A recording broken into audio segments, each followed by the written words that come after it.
안녕하세요. 책사입니다. 우리의 옛 이야기 시작하겠습니다. 이이는 39세에 항해도 관찰사에 임명되었다. 이때 이이의 건강이 좋지 않아 손조가 요양차 보낸 것이었다.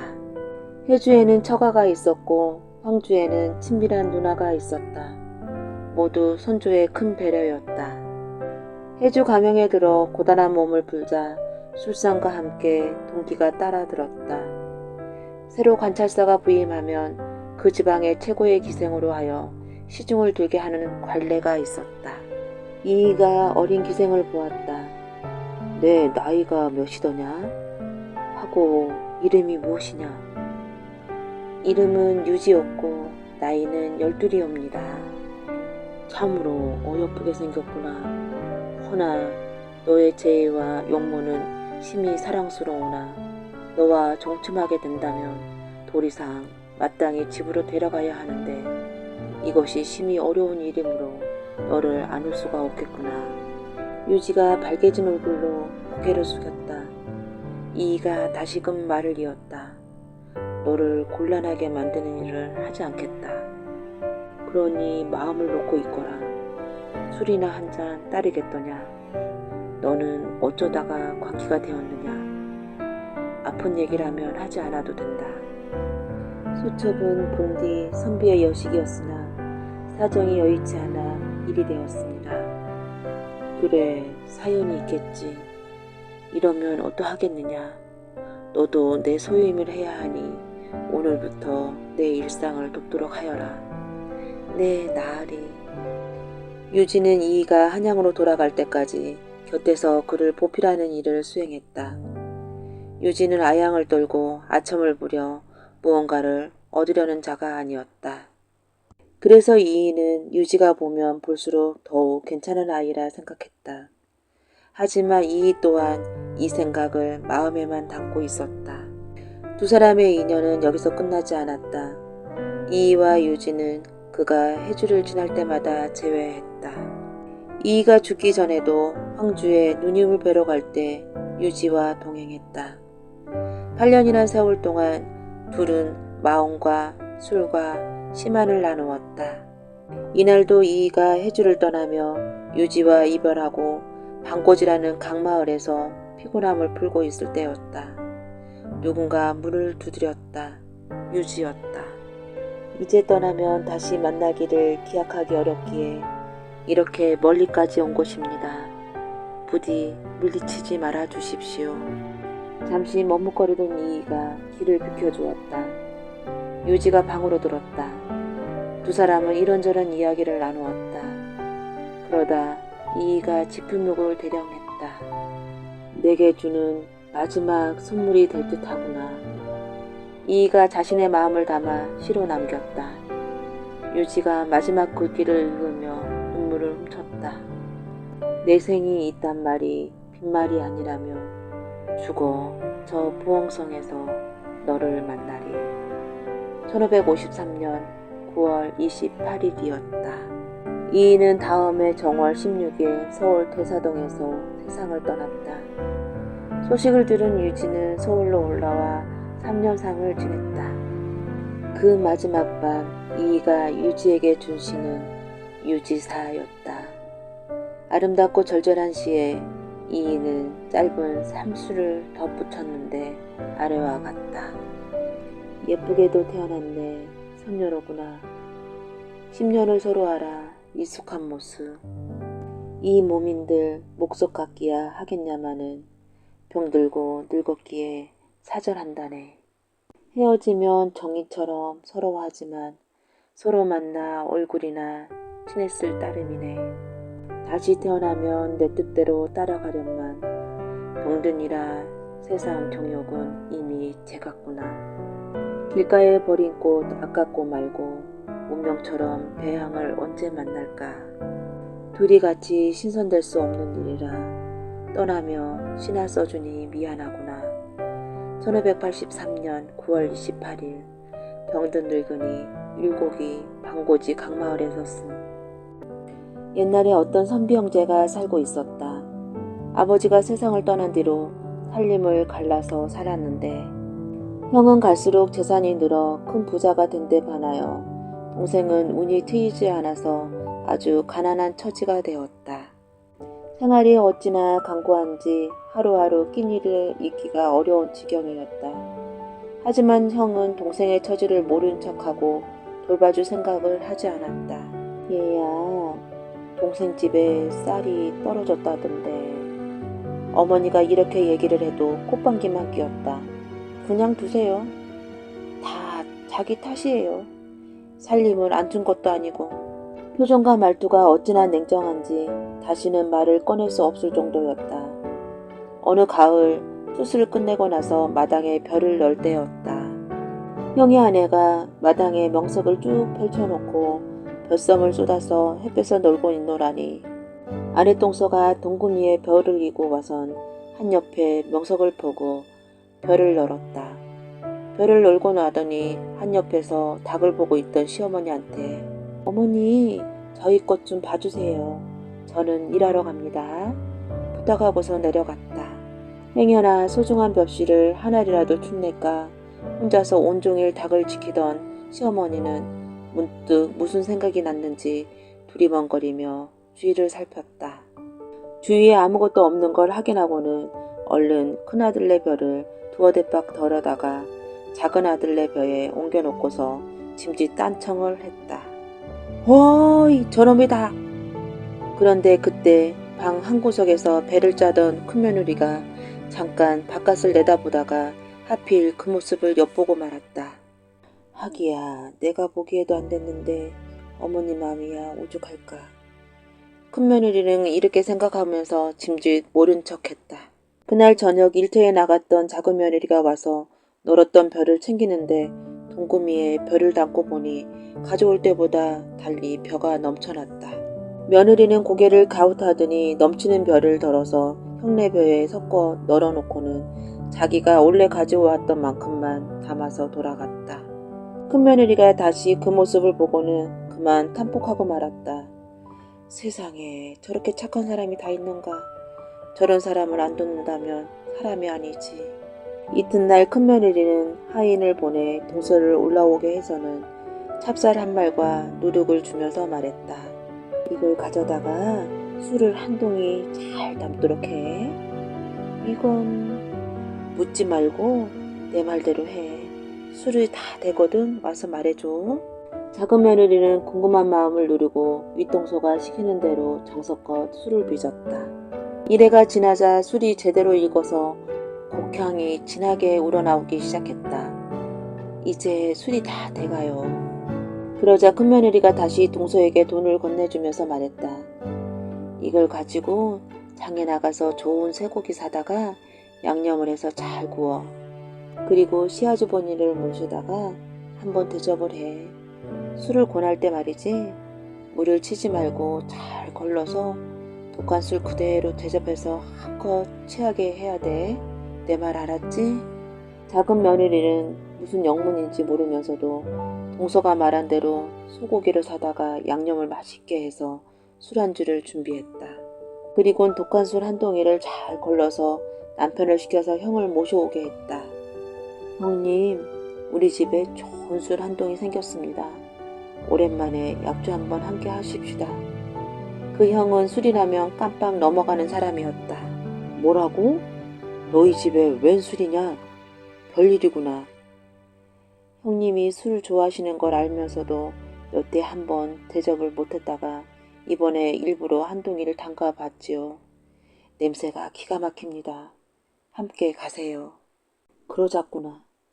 형이 동생 집으로 내려가자 재수가 술상을 차려 나오는데 정말로 술맛이 기가 막힐 뿐 아니라 소고기 안주가 입에 착 붙었다. 이야, 이거 둘이 먹다가 하나 죽어도 모르겠는걸? 그렇게 한 잔, 두 잔 독주를 마시다가 보니 형은 그만 술에 흠뻑 취해서 인산불성이 되고 말았다. 형이 취해서 쓰러지자마자 동생은 형수가 시키는 대로 형을 업고서 집으로 갔다. 여기 방에다 눕히세요. 동생이 형을 눕히고 돌아가려 하자 형수가 시동생을 부르더니 무언가를 내밀었다.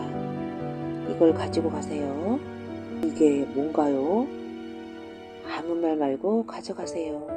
그리고 내일 형님이 묻거든 억지로 주워서 받았다고 하세요.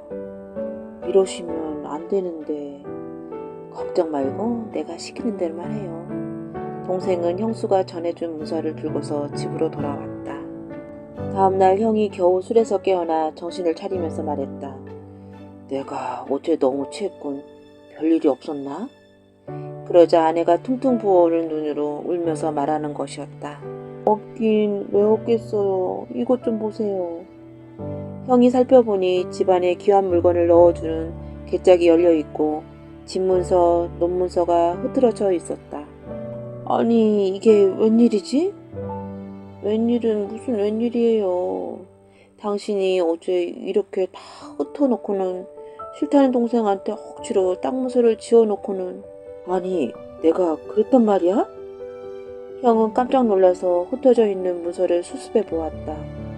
그랬더니 땅 중에서도 가장 중요한 한섬지기 문전옥답 문서가 사라지고 없었다.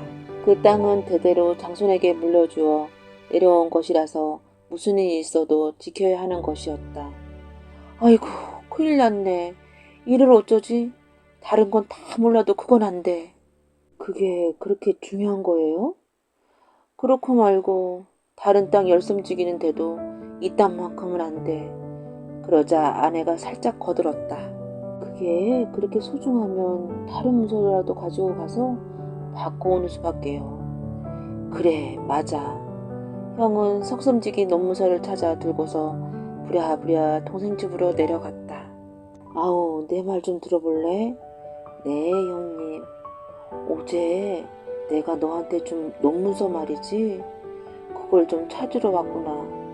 그걸 이것하고 좀 바꿔주면 안 될까?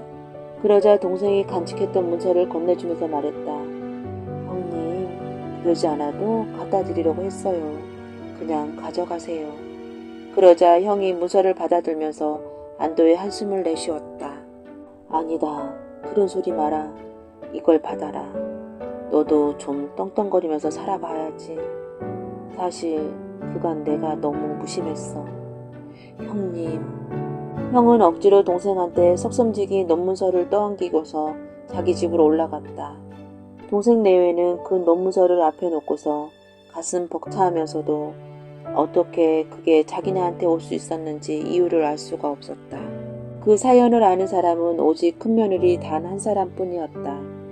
그 후 두 형제 내외는 길이길이 우애를 나누면서 잘 살았다고 한다.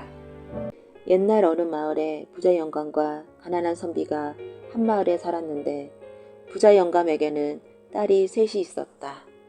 그런데 딸들은 모였다 하면 아버지 몰래 서로 재산을 더 많이 차지하려고 싸웠다. 부자 영감은 그런 줄은 꿈에도 몰랐다. 자기 딸들만큼 효성스러운 딸들이 없다고 생각했는데 마을 사람들이 자기 딸들이 아니라 선비네 딸들을 칭찬할 때마다 고개를 갸우뚱했다. 내가 직접 가서 확인해야겠다. 이튿날 부자 영감은 선비네 집으로 갔다. 그런데 선비는 무릎이 다 드러난 짧은 바지를 입고 있었다. 날씨가 무척 덥지요? 부자 영감은 선비 체면에 짧은 바지를 입는 것이 이상해서 슬쩍 돌려서 물어봤다. 아, 이 짧은 바지 때문에 그러시는군요. 선비는 웃음꽃을 피우며 바지가 왜 짧아졌는지 들려주었다. 며칠 전에 바지를 입으려고 보니 너무 길더군요. 그래서 딸들에게 한 뼘만 줄여달라고 했지요. 그런데 다음날 보니 이렇게 짧아져 있더군요. 알고 보니 세 딸이 저마다 한 뼘씩 줄였지 뭡니까. 그날 밤 첫째가 당연히 자기가 해야 할 일이라고 생각해서 줄이고 둘째가 다음날 새벽에 일어나 또 한 뼘을 줄이고 셋째가 아침에 일어나 또 한 뼘을 줄여 놓았던 거지요. 그래서 바지가 이렇게 짧아진 거랍니다. 집으로 돌아온 부자 영감은 바지 하나를 들고 세 딸에게 갔다. 이 바지가 너무 길어서 입지 못하겠구나. 내일까지 한 뼘만 줄여 놓아라. 네 아버지. 세 딸은 공손하게 대답했다. 다음날 부자 영감은 설레는 마음으로 바지를 입어보았다. 그런데 바지 길이는 그대로였다. 서로 미루고 아무도 줄이지 않았던 것이었다. 부자 영감은 딸들이 서로 내 탓이라고 싸우는 모습을 보며 한숨을 길게 쉬었다. 옛날 어느 마을에 삼형제가 살았어요. 첫째와 둘째는 키가 크고 잘생겼는데 셋째는 얼굴도 반쪽, 몸도 반쪽이었어요. 그래서 사람들은 셋째를 반쪽이라고 불렀어요. 반쪽이는 삼형제 중에 힘이 가장 셌어요. 하지만 형제들도 마을 사람들도 반쪽이를 무시했어요. 힘이 세면 뭐래? 반쪽인걸. 어느 날 호랑이가 나타나 사람들과 가축을 해쳤어요. 고을오님은 호랑이를 잡는 사람에게 큰 상을 내리겠다고 했어요.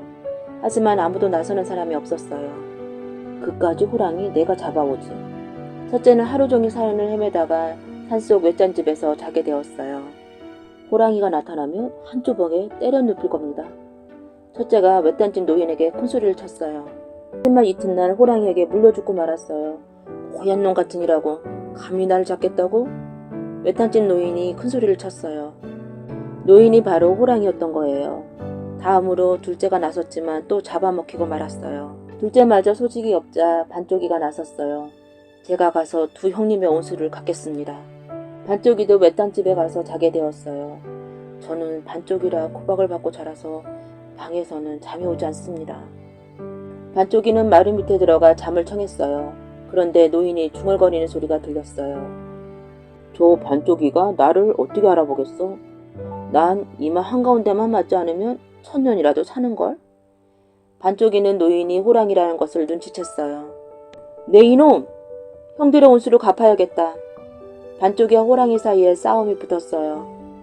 하지만 힘이 아무리 센 반쪽이라도 호랑이를 상대하기란 쉽지 않았어요. 맞아. 이마 한가운데만 치면 되지? 반쪽이는 기회를 노려 호랑이의 이마 한가운데를 힘껏 때렸어요. 어흥! 호랑이는 그 자리에 벌러덩 쓰러져 죽었어요. 죽은 호랑이를 짊어지고 돌아온 반쪽이는 고을오님이 내린 큰 상을 받고 오래오래 잘 살았답니다. 옛날 어느 마을에 꽤 부유하게 사는 양반 하나가 외아들을 두어 금지옥엽으로 키웠다. 자손이 귀했던 양반은 아들이 15살이 되자 사방으로 수소문한 끝에 좋은 색시를 구해 아들과 짝지어 주었다. 며느리가 들어와서 아들과 화목하게 지내자 집안의 근시 걱정이 다 사라졌다. 얼마 후 양반의 아내가 갑자기 병이 나서 시름술을 앓더니 세상을 떠나고 말았다. 양반은 무척 상심했지만 아들과 며느리의 효도를 낙으로 삼아 하루하루 보냈다. 그런데 이번에는 아들이 갑자기 병에 걸리더니 약도 제대로 써보지 못한 채 세상을 떠나는 것이었다. 그때까지 자손도 한 명 없었다. 아들이 그렇게 힘없이 죽어버리자 양반은 인생살이의 도무지 뜻을 잃고 말았다. 그는 벼슬을 다 버리고 지방으로 낙향해서 술을 벗삼아 나날이 보내기 시작했다. 며느리의 신세는 더 딱했다. 신혼의 제비를 충분히 늘어보지도 못한 채 성상가부가 되어 시아버지를 모시며 산다는 것이 젊은 여인으로서는 너무 큰 고통이었다. 그나마 시아버지가 돌아가시고 나면 외톨이로 살아야 할 형편이었다. 시아버지는 그런 며느리를 볼 때마다 마음이 안 좋아서 쯧쯧 혀를 차곤 했다. 젊으나 젊은 것이. 어느 날 양반은 며느리를 불러서 말했다. 내가 귀한 친구를 불렀으니 좋은 술과 음식을 장만하도록 해라. 날짜가 다가오자마자 며느리는 정성을 다해 좋은 술과 음식을 준비했다. 하지만 막상 그날이 되어도 손님은커녕 사람의 그림자도 보이지 않았다. 이제나 저제나 기다리다 보니 날이 저물어 밤이 되고 말았다. 아가, 준비해둔 음식을 내오너라. 그냥 우리끼리 먹자꾸나. 며느리가 주한상을 차려서 들어가자 그는 며느리한테 술을 따르라고 하였다. 전에는 그런 일이 없었던 터라 놀라면서도 며느리는 거역하지 못하고 술을 따랐다. 양반은 며느리가 주는 술을 연거푸 3잔이나 들더니 그 술잔을 며느리한테 건네주었다. 자, 너도 한 잔 마셔라. 아버님, 저는 술을 못합니다. 아니다. 이건 특별히 주는 술이니 마셔야 해. 시아버지가 워낙 엄하게 고난지라 며느리는 차마 떨치지 못하고 술 한 잔을 받아 마셨다. 지금 너하고 나하고 마신 술의 뜻을 아느냐? 그건 이제 너하고 나하고 헤어지자는 이별주야. 아니 아버님, 그게 무슨 말씀이십니까? 아버님, 아닙니다. 그런 말씀하세요. 저는 여기서 평생 아버님을 모시면서 살겠습니다. 말씀을 거두어 주세요. 하지만 시아버지는 단호했다. 이미 마음먹은 일이니 딴소리 말아라. 이 길로 길을 떠나 50리 밖으로 가서 누구든 처음 만나는 사내와 함께 살도록 해라. 그것이 너의 길이야. 그거면 그럭저럭 살림을 차릴 수 있을 게야. 아버님, 며느리는 울음을 터뜨리며 시아버지께 큰절을 올렸다. 부디 내내 평안하옵소서. 며느리는 대문을 나서서 떨어지지 않는 발걸음을 떼놓았다. 어디로 얼만큼 갔는지 모르게 정신을 놓고서 하염없이 걸어가다 보니 날이 밝아오기 시작했다. 그때 맞은편에서 걸어오는 사람이 있었다. 웬 중년 남자 하나가 오줌 장구를 짊어지고 오더니 밭으로 들어가서 붓기 시작했다. 여인은 그 자리에 서서 물끄러미 그 사람을 바라보았다. 그 남자는 아는지 모르는지 자기 일만 할 뿐이었다. 그리고 남자의 뒤를 따라가서 한 오두막집에 들어갔다. 그 집에는 관연한 처녀 하나가 밥을 짓고 있었다. 저분이 부친이신가요? 그렇습니다만 새벽부터 웬일이세요? 말 못한 사정이 있습니다. 여자는 마치 자기 집에 들어온 양 사람들을 챙기면서 처녀와 함께 밥을 차리기 시작했다. 그날 저녁 사내가 들어와 여자를 발견하고서 던지듯이 한마디를 했다. 여긴 당신이 머물 곳이 아닙니다. 돌아가세요. 그러자 여자가 기다렸다는 듯이 말을 받았다. 당신과 할 얘기가 있습니다. 내 말을 들어보세요. 그러면서 여자는 사내에게 자신의 기구한 사연을 차근차근 풀어놓기 시작했다. 저는 시아버지 뜻을 어길 수가 없는 사람입니다. 저를 당신의 아내로 받아주세요. 그러자 사내가 곤란한 표정을 지으며 말했다. 나도 한때는 글을 읽는 선비였지만 집이 몰락해서 이렇게 공군하게 되었소. 나이가 이미 40이 넘는 데다가 당신과 같은 또래의 딸을 데리고 살고 있어요. 나는 당신을 거둘 수가 없습니다. 나이 40이면 아직 한창입니다. 집은 옮기면 되고 따님은 혼처를 정해서 시집 보내면 될 일이에요. 그렇게 되어도 저를 물리치실 건가요? 글쎄, 그건... 여자는 시아버지가 챙겨준 폐물을 장에다 내다 팔아 돈을 장만해서 방이 3개나 되는 새 집을 샀다. 그리고 사내와 처녀를 그 집에 들게 하였다. 이제 남은 건 처녀의 혼사 문제였다. 아가씨는 왜 여태껏 시집을 안 갔나요? 저 같은 가난뱅이를 누가 데려가겠습니까? 또 그런 사람이 있다 한들 홀로 계신 아버지를 두고 저 혼자 어찌 시집을 가겠습니까? 들어봐요. 이제 내가 이 집에 왔어요. 아가씨가 시집을 가면 내가 아버지와 짝을 이루어 살게 되죠. 그러니 좋은 혼처가 나서면 시집을 가는 게 좋지 않겠어요? 아버지 뜻이 어떠신지. 그러자 사내가 말했다. 나는 내가 관연토록 시집을 못 보낸 것이 한이었으니 잃을 게 있겠느냐. 내 혼사라면 내가 발벗고 나서야 할 일이야. 그러자 여자가 나서서 말했다. 내가 중매쟁이가 되지요. 내가 알고 있는 좋은 혼처가 있습니다. 누군가 하면 바로 저희 시아버지지요. 나이는 50 가까이 되셨지만 아직 건강하신 데다가 재산도 있고 명예도 있으시지요. 무엇보다도 마음이 곱고 따뜻한 분이시랍니다. 분명 아가씨를 행복하게 해주실 거예요. 그 말을 들은 아버지와 딸은 서로 물끄러미 얼굴을 마주 보았다. 그리고 말없이 고개를 끄덕였다. 딸은 아버지 생각을 하고 아버지는 딸을 생각해서 그렇게 결정을 한 것이었다. 여자는 그 길로 부녀와 함께 시아버지한테로 갔다. 며느리가 돌아오는 것을 보고 시아버지는 깜짝 놀라면서도 눈물을 흘리며 반가워했다. 며느리가 떠난 뒤로 무척이나 쓸쓸하게 세월을 보내던 터였다. 아버님, 저는 아버님 덕에 짝을 만났습니다. 아버님도 재혼하셔서 새로운 삶을 시작하세요. 그게 무슨 말이냐? 누가 이렇게 늙고 고달픈 사람한테 시집을 온단 말이냐? 아버님, 염려 마세요. 제가 시어머니 되신 분을 모셔왔습니다. 사양한다는 말씀은 하지 마세요. 아버님이 재혼을 사양하시면 저도 새로 만난 짝과 헤어지겠습니다. 며느리는 사내와 딸을 시아버지와 만나게 했다. 아니나 다를까 젊은 처녀가 기꺼이 양반과 혼인하겠다고 나섰다. 사내 또한 양반의 이품에 반복하여 딸을 맡길 생각이 우러나는 것이었다.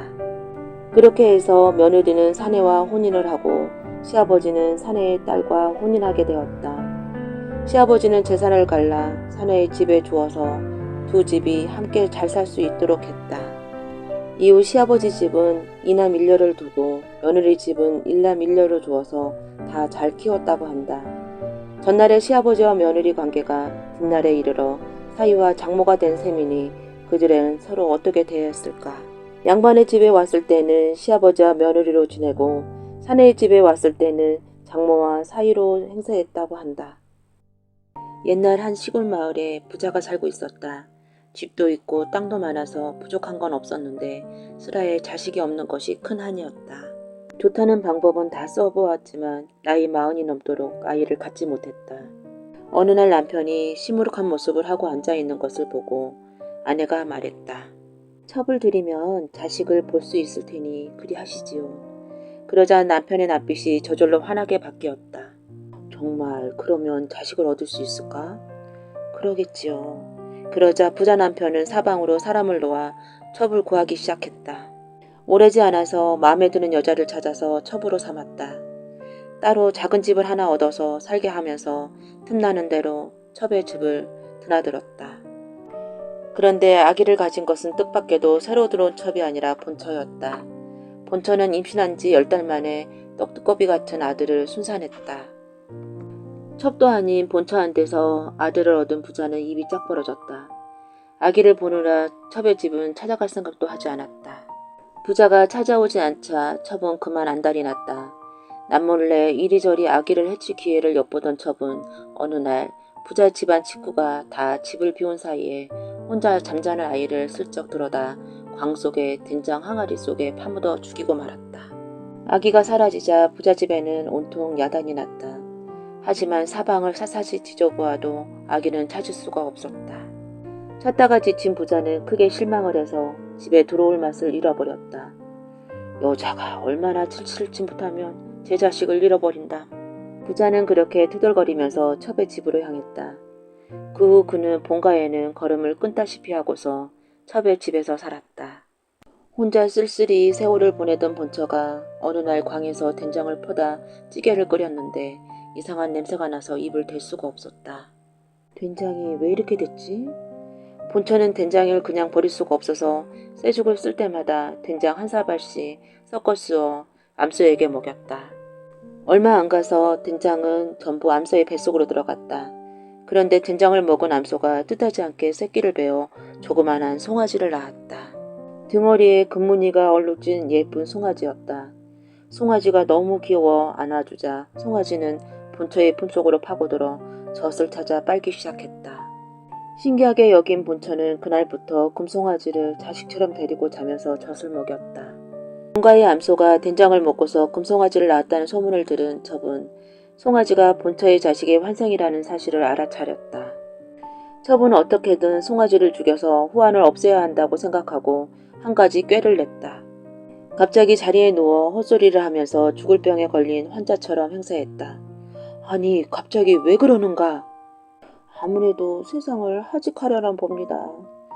내 소원 하나만 들어주어요. 이웃집 전쟁이가 용하다고 하니 한번 찾아가서 내봉 좀 물어봐 주세요. 부자는 당장 점쟁이한테 달려가 첩의 병에 대해 물었다. 허허, 이 병은 아주 어렵군요. 방법은 딱 한 가지밖에 없습니다. 본가에 있는 금송아지의 간을 꺼내서 먹어야만 회생할 수 있어요. 첩과 전쟁이가 미리 내통한 사실을 알 턱이 없는 부자는 곧바로 백정을 불러들였다. 지금 당장 우리 집으로 가서 금송아지를 끌어다가 배를 갈라서 간을 꺼내와라. 부자의 명령을 받은 백정은 본가로 가서 금송아지를 끌어냈다. 본처가 송아지를 내주지 않으려 했지만 부자의 명이 워낙 지엄한지라 어쩔 수가 없었다. 백정은 숫돌에 스으스 칼을 갈면서 희끗 송아지를 쳐다보았다. 그런데 송아지 두 눈에서 눈물이 뚝뚝 떨어지고 있었다. 그 모습을 본 백정은 깜짝 놀랐다. 어허, 이거 이상스러운 송아지로구나. 죽이면 안 되겠어. 백정은 새끼줄을 끊고 송아지를 놓아주었다. 그리고 송아지 가는 대신 그날 잡은 돼지의 간을 하나 싸들고 부자한테로 가서 바쳤다. 첩은 그 간을 소금에 찍어서 먹는 둥 마는 둥 하더니 아이 신기하게도 몸이 사르르 화기가 도네요. 하면서 멀쩡하게 일어나 앉는 것이었다. 백정에게서 풀려난 금송아지는 마을을 떠나 멀리 도성을 향해 길을 떠났다. 낮에는 숲속에 숨고 밤에만 길을 간 송아지는 우여곡절 끝에 도성에 이를 수가 있었다. 도성에 들어가서 살펴보니 한 곳에 사람들이 우글우글 모여 있었다. 저 북을 쳐서 소리를 내면 임금님의 사위를 삼는다지? 신령님이 그렇게 계시하셨다네. 그렇게 웅성거리며 다들 북채를 들고 힘껏 북을 쳤으나 북소리를 내는 사람은 아무도 없었다. 그도 그럴 것이 그것은 나무와 가죽이 아니라 집을 엮어서 만든 북이었다. 집덩어리에서 북소리가 난리가 만무였다. 그때 금송아지가 사람들 다리 사이를 헤집고 들어가 북채를 잡더니 북을 치기 시작했다. 둥 둥 둥. 송아지가 북을 칠 때마다 북소리가 커다랗게 진동했다. 사람들이 깜짝 놀라서 야단 법석을 떨었다. 송아지가 북을 쳤다는 소식을 전해 들은 임금님은 한참 고민을 하다가 공주를 불렀다. 얘야, 내가 꿈에 신령님의 가르침을 받고 집북을 치는 사람을 사위로 삼겠노라고 했는데 웬 송아지가 북소리를 냈으니 이를 어쩌면 좋겠느냐. 아바마마 한나라의 임금님이 어찌 한 입으로 두 말 하겠습니까? 그 송아지한테 시집을 가겠습니다. 이렇게 해서 금송아지는 공주와 혼례를 치르게 되었다. 공주와 혼례를 치르는 밤 금송아지는 신방에서 나오더니 어딘가를 향하기 시작했다. 이상하게 여긴 공주가 살짝 뒤를 밟아보니 송아지는 궁궐 뒤편 연못으로 향하여 가고 있었다. 연못에 다다른 송아지는 물속에 풍덩 뛰어들었다. 저런 죽으려고 저러는가? 공주가 놀라서 연못으로 다가갔다. 그때 물속에 들어갔던 송아지가 연못 밖으로 모습을 나타냈다. 한데 그것은 송아지가 아니라 깎은 듯이 아름다운 한 명의 기공자였다. 공자는 깜짝 놀라서 눈을 동그랗게 뜨고 있는 공주에게 다가와 손을 잡았다. 이게 나의 본 모습이랍니다. 사람이 된 송아지는 임금과 공주에게 그간 사연을 이야기해 주었다. 이야기를 들은 임금님은 크게 놀라며 사위를 본가로 내려보내 부모를 찾아보게 하였다. 부모가 되어 고향으로 돌아온 아들은 어머니가 계신 본가로 향했다. 어머니, 저 왔습니다. 그 사이에 부쩍 늙은 어머니는 낯선 손님을 보고 의아한 포징을 지었다. 어머니라니 잘못 찾아오셨소. 나는 자식이 없답니다. 어머니, 저예요. 금송아지로 태어난 아들이 이렇게 돌아왔습니다. 그러자 어머니는 꿈인가 생신가 눈을 비비면서 마당으로 뛰어내려와 꿈에도 그리던 아들의 손을 잡고 눈물을 흘렸다. 부마는 첩의 집으로 가서 아버지를 뵙고 그간의 사연을 고하였다. 사건의 내박을 깨달은 아버지는 자신의 잘못을 깊이 뉘우치고 첩을 벌주어 내쫓고서 본가로 돌아왔다.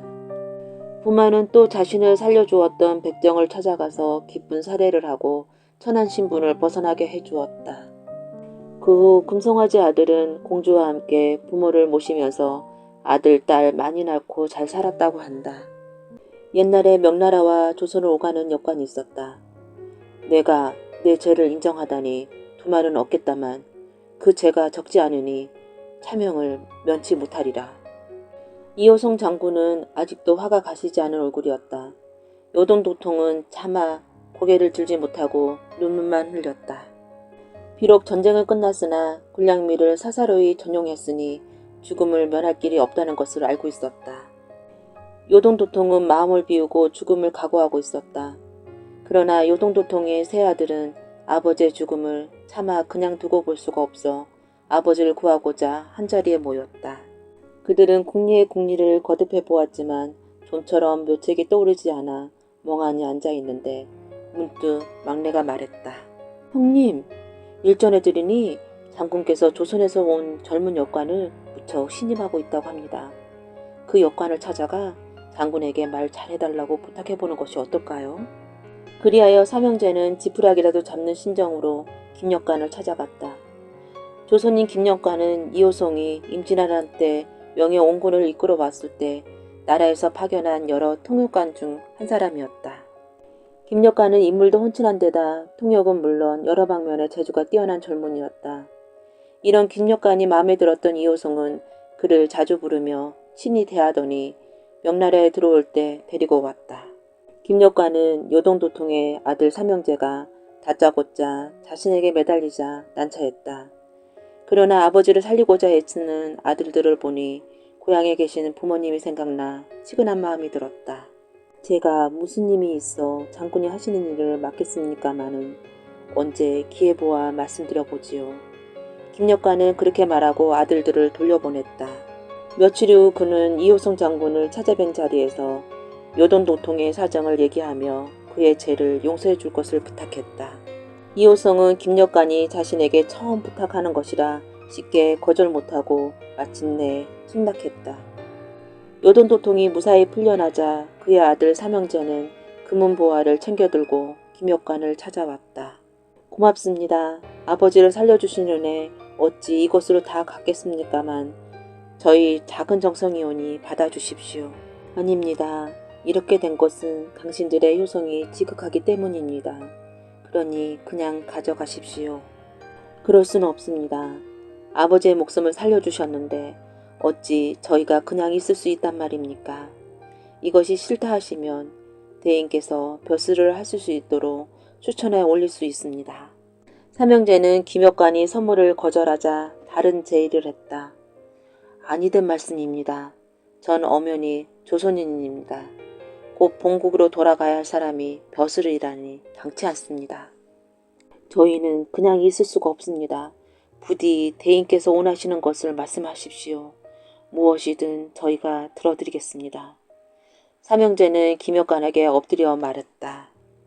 어허 거참 정 그러시다면 내 소원이 천하에 제일 가는 미인을 보는 것이니 그 소원을 들어주시겠소? 김역관은 별 생각 없이 농담처럼 말했다. 그러나 삼형제는 그것을 진담으로 받아들이고 고개를 끄덕이며 돌아갔다. 며칠 후 삼형제가 다시 김역관을 찾아왔다. 오늘 공사가 없으시면 저희가 대인을 모실까 합니다. 마침 일을 끝내고 오는 길이니 달리 할 일은 없습니다. 하온데 무슨 일인지? 김역관은 의아해서 물었다. 그거 잘 됐습니다. 그럼 함께 가시지요. 삼형제는 김역관을 대답할 겨를도 없이 자리에서 일어섰다. 김역관은 삼형제의 손에 이끌다시피 그들의 집으로 함께 갔다. 삼형제의 집은 고대 광실에 맘먹을 만큼 화려하고 으리으리했다. 그들은 그 집에서 가장 큰 방으로 김역관을 모셨다. 잠시만 기다려 주십시오. 삼형제가 나간 뒤 화려한 옷차림에 미인들이 주한상을 들고 들어왔다. 김역관은 어안이 봉봉해졌다. 미인들은 김역관 곁에 앉아 안마도 해주고 술도 따라주며 시중을 들었다. 그러나 김역관은 차마 술잔도 들지 못하고 있다가 자리에서 일어났다. 네, 이러다 잘못하여 실수하면 큰일이지. 김역관은 그만 그곳을 떠나야겠다고 마음을 굳혔다. 김역관이 방을 나가려는데 삼형제가 다시 들어왔다. 아니, 어디를 가십니까? 삼형제가 놀라 물었다. 예, 이만 가볼까 해서. 김역관은 더듬거리며 말을 맺지 못했다. 아니될 말씀입니다. 천하 제일 미녀를 보셔야지요. 이제 곧 올 것이니 자리에 앉으시지요. 삼형제는 김역관의 팔을 이끌고 자리에 앉혔다. 이윽고 문이 열리더니 조금 전보다 훨씬 더 아름다운 미희들이 들어왔다. 김역관은 눈이 휘둥그러졌다.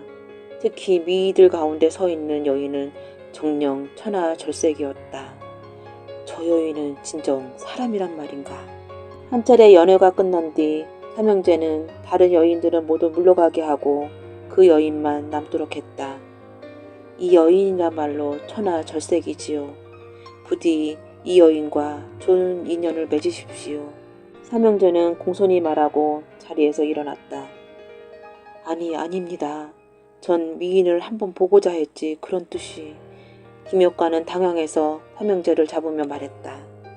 거절하지 마십시오. 저희가 이 여인을 모시고 오는 데는 적지 않은 비용과 노력이 들었습니다. 이 여인은 운남국 공주이십니다. 일전에 운남국 온수를 저희가 갚아준 적이 있어 이렇게 귀하신 분을 어렵게나마 모시고 올 수 있었습니다. 큰아들이 말했다. 공주께서도 이곳까지 오시기 쉽지 않았을 것입니다. 만약 선생님께서 이렇게 가신다면 오히려 공주를 욕보이는 것이 되며 저희 또한 운남국에 얼굴을 둘 수가 없게 됩니다. 김효과는 살며시 운남국 공주를 바라보았다.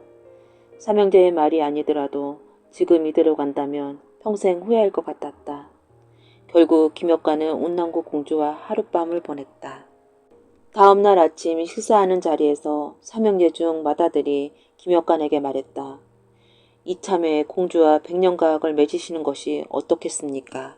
말씀은 감사하오나 국법이 지엄한지라 남의 공주를 함부로 아내로 만질 수는 없습니다. 저로서도 안타까울 뿐입니다. 김효과는 허심탄회하게 말했지만 속으로는 정녕 안타까웠다. 그도 그렇군요. 그렇다면 어차피 선생님께서는 이곳에 자주 드나들 것이니 아예 이곳에 집을 마련해 공주를 지내게 하시고 이곳에 올 때마다 함께 지내시면 어떻겠습니까? 집은 저희가 마련해 드리겠습니다. 김효과는 삼형제의 제의를 흔쾌히 받아들였다. 그 후 김효과는 조선과 명나라를 자주 오가며 명예에 머물 때에는 운남국 공주와 함께 지냈다. 그리고 조선에서는 아예 부인을 두지 않았다. 세월이 흘러 김효관과 운남국 공주 사이에 많은 자식이 생겨나게 되었고 김효관은 명나라에 귀화하여 행복한 삶을 꾸렸다. 옛날 어느 마을에 지간이 살고 있었다.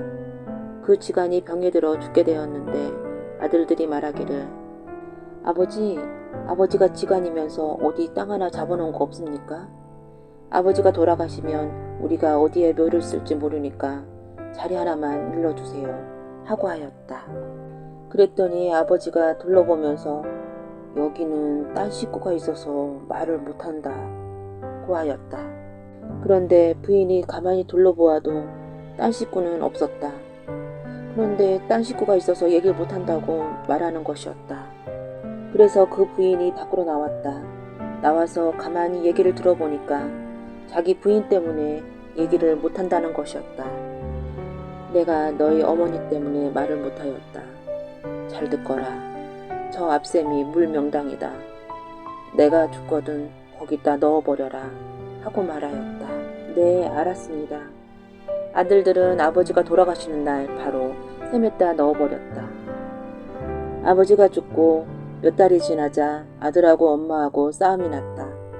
어머니가 말하기를 저놈들이 지 애비가 죽자 저 샘에다가 갖다 버렸다고 말하였다. 그 말을 들은 동네 사람들은 난리가 났다. 우리가 먹는 물에다 송장을 넣었다고? 동네 사람들은 우물을 퍼내기 시작하였다. 우물이 바닥에 보이자 과연 송장이 있었다. 아버지 시신에 바람이 일더니 다시 바람이 사르르 녹아내렸다. 그 우물이 명당은 명당이었다. 그 부인은 남편을 다른 곳에 이장을 하고 그 자리를 본인의 묘자리로 썼다고 한다. 옛날에 한 선비가 있었는데 글만 읽고 집안일은 하나도 돌보지 않았다. 그래서 색시가 벌어먹는 형편이었다. 색시는 화가 나서 글만 읽으면 먹고 사냐고 마냥 바가지를 긁고 한바탕 야단치고 매일매일 길상과 남의 집에 가서 품을 팔아 근근히 먹고 살았다. 어떤 날은 멍석에 보리를 널고 밭을 매러 가면서 비가 오거든 마당에 보리멍석을 끌어들이라고 하며 밭을 매러 갔다. 얼마 있다가 검은 구름이 몰려 들어오면서 금방 소나기가 쏟아질 것 같더니 비가 억수같이 쏟아져서 금방 개운물이 철철 흘러 내려가는데 이 색시는 비를 쪼르르 맞으며 보리멍석이 어떻게 되었을까 근심하면서 집으로 돌아오는 길이었다. 독리밖에 와서 도랑을 건너려고 하는데 도랑물에 보리가 둥둥 떠내려오고 있었다. 그래 색시는 자기 집 보리가 아닌가 하고 조바심하면서 집에 와보니 마당에 널어놓은 멍석엔 보리가 간 곳 없고 빈 멍석만 남아있었다. 이에 색시는 화가 잔뜩 나서 방으로 들어가니 자기 서방은 지비샘으로 우산을 쓰고 남학신을 신고 앉아서 여전히 글만 읽고 있었다. 색시는 화가 나서 당신은 어찌된 사람인데 그렇게 글만 읽고 집안일을 조금도 도와주지 않으니 어떻게 산단 말이오 하고 당신하고 살아가는 생전 이 모양이 꼴이겠다고 분에 못 이겨 집을 나섰다. 아무데나 가 품 팔아도 이 집에서 사는 것보다 낫겠다고 생각했던 것이었다. 얼마가 지났는지 그 고을 옷님이 새로 오신다는 길에 마중에 나온 사람들이 쭉 늘어서 있었다. 색시는 물동이를 이고 우물에 가서 물 한 동이를 퍼이고 오니 벌써 저쪽에 옷님 행사하시는 것이 보였다. 가까이 오는 것을 보니 옷님의 얼굴이 낯이 익어 잘 살펴보았다. 그 전에 자기의 남편이었다. 이 색시는 깜짝 놀라 옷님한테 바짝 다가서며 여보, 어떻게 이렇게 되었어요? 하며 낯빛을 붉히니 물러서라! 당신이 나의 아내가 되려면 당신이 이고 있는 물을 길 위에 붓고 다시 한 동이를 만들어 놓아라 하고 가버렸다. 옛날 어느 산골에 커다란 절이 있었다. 하루는 어느 상자가 밖으로부터 뛰어들어오며 순찬 소리로 스님을 급히 불렀다. 스님이 매우 놀라면서 왜 그러냐고 물었다. 그랬더니 상자가 하는 말이 까치가요. 젊은 밭 큰 대추나무에다 집을 짓는데 웬 옥비녀를 갖다 끼워요 하였다. 스님이 이상히 여겨 나가보니까 상자는 올라가서 옥비녀를 꺼내라고 꾀였다. 그래 스님은 까치집을 한참 쳐다본 후에 신과 버선을 벗어놓고 손에 침을 바르더니 대추나무를 올라가기 시작하였다. 이가지 저가지를 바꿔디디며 까치집까지 올라가는 걸 본 상자는 소리쳤다. 저거 보세요. 우리 스님이 까치 새끼를 꺼내 생으로 뜯어 잡수시네요. 하며 저리를 떠나갈 듯 고함을 질렀다. 절 안에 있는 둥들이 일제히 쳐다보니까 대추나무 위에 있던 스님이 당황하여 급히 내려오다가 가시에 온몸이 찍혀 피투성이가 되었다.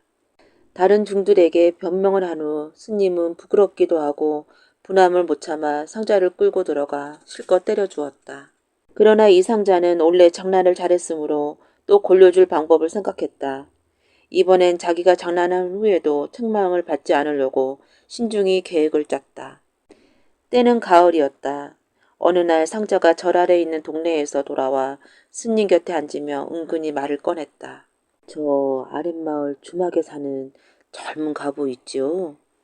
그래. 지금 소생이 오려니까 가부가 불러서 무슨 일인가 하고 갔더니 절 근처 크많은 감나무에 열린 감을 스님 혼자만 잡수냐고 물어요. 그래서?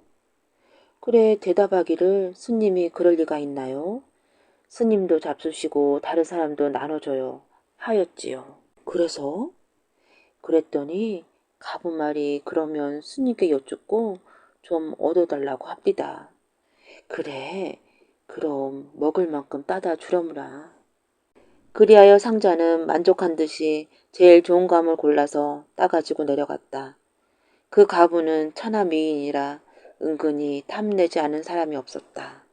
한편 스님도 그 가부를 은근히 생각하는 눈치였다. 그 여자는 겉은 꽃 같으나 속은 얼음같이 찬 천하의 미인이다. 감히 말을 해본 사람도 말소리를 들어본 사람도 없는데 감을 맛보자는 것은 나와 통하자는 것이 아닐까? 그렇다면 감은 나에게 고마운 과일이다. 이같이 속으로 중얼거리며 마음을 죄이었다. 얼마 후에 상자가 웃으며 돌아왔다. 스님, 감을 갖다 주었더니 어찌나 좋아하는지 모르겠어요. 그런데 그 가부가 또 하는 말이 있어요. 무슨 말인데? 저 불당의 옥병은 스님 혼자 잡수냐고 물어요. 그래서? 모두 나눠 먹는다고 했어요. 대답 잘했다. 그랬더니 스님께 여쭙고 그걸 좀 갖다 달라고 하지 않아요? 상자는 스님의 허락을 떨어지기가 바쁘게 불당으로 들어갔다. 그리고는 불당 앞에 고이 놓인 옥병을 전부 거두어 가지고 마을로 내려갔다. 스님은 또 갑을 생각하며 상자가 오기를 고대했다. 그러던 중 저편에서 상자가 오다가 스님 하고 부르더니 절 뒤쪽으로 뛰어갔다. 스님이 초조한 끝에 쫓아가니 상자는 뒷간으로 들어갔다. 닭 쫓던 게 지붕 쳐다보듯 걸음 멈추고 상자가 나올 때만 기다렸다. 이윽고 상자가 나오며 아이고 똥 쌀 뻔했네 하고 어려운 일이라 한 듯 외쳤다. 스님은 자기가 뛴 일이 분하여 어찌된 일이냐고 물었더니 상자는 기색을 살피며 왜 여길 오셨냐고 했다. 내가 뛰어오길래 영문도 모르고 왔지. 소생은 여기까지 오시라는 게 아니라 말씀을 전하려다가 뒤가 급해서 뛰어왔습니다. 그러면 말이나 하고 오지. 대간절 가부가 뭐라고 하더냐? 아이쿠, 가부 말씀을 하지도 마세요. 제가 갔다가 맞아 죽을 뻔했어요. 예, 무슨 말인지 어서 해봐라. 하고 스님이 독촉했다. 병을 갖다 놓고 얘기를 하려는데 가부의 아버지가 술을 취해서 작대기로 때리며 무슨 중놈이 고약한 짓을 하려고 이곳까지 왔느냐 하잖아요. 그럼 아무 말도 들을 겨를이 없었겠구나 하고 재차 물었다. 얻어맞고 뒷곁으로 뛰어오는데 가부가 쫓아오며 이틀 후에 오라고 했습니다만 다시는 못 가겠습니다. 맞아 죽으려고요? 스님은 후일 다시 오란 말에 정신이 번쩍 나서 상자를 자기 방으로 데리고 들어가서 돈을 주며 달래며 호감을 사느냐 애를 썼다. 이윽고 그날 돈을 많이 타가지고 마을에 내려가 놀다 돌아와서 스님을 가만히 불렀다. 스님, 가부가 말하기를 스님께 신세를 많이 졌다고 하면서 한번 조용한 곳에서 만나자고 하네요. 그러니까 스님은 너무 기뻐서 한참 동안 생각하다가 어느 날 만나자고 하더냐? 모레 저녁에 스님더러 자리를 정하라고 하던데요. 그리하여 절 뒷방에다 장소를 정하고 상자는 마을로 내려갔다. 가부에게 가서 소인이 본래 가스마리가 있었는데 오연에게 가서 보이니 아낙네의 신짝을 따뜻하게 해서 대면 낫는다기에 혼신짝을 얻으러 왔습니다. 하고 청했다. 가부는 내버린 신짝은 없고 현재 씻는 걸 줄 테니 어서 병이나 나으라고 했다.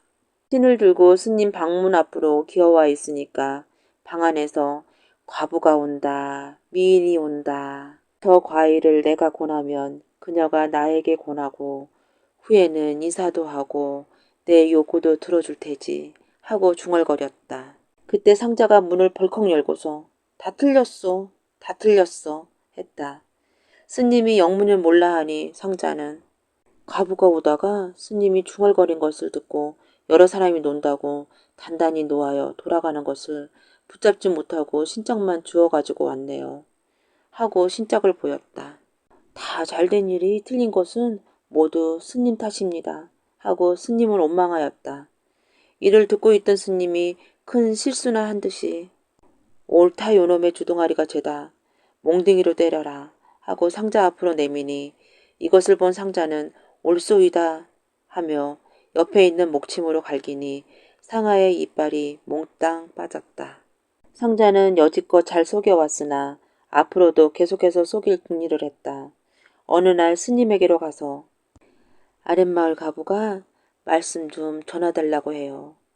저번에 왔다가 스님 혼자 말씀하시는 것을 모르고 그냥 간 것이 미안하다고 하면서 다시 뵙도록 해달라고 하네요. 어떻게 만나자고 하든? 하며 스님이 바짝 다가앉았다. 상자는 뻐기면서 이번에는 자기가 조용한 처소를 정했으니 이 약을 잡수고 오시래요. 이 약은 원기 왕성한 약이래요. 라고 말했다. 스님은 1초가 새롭게 고대하다가 먼저 가서 기다리고 있었다. 그런데 이상하게 배가 꿈틀거리더니 설사가 날 듯하였다. 참다 못해 무릎을 꿇고 발 뒤꿈치를 병구를 괴고 있는데 과부가 문을 열고 들어왔다.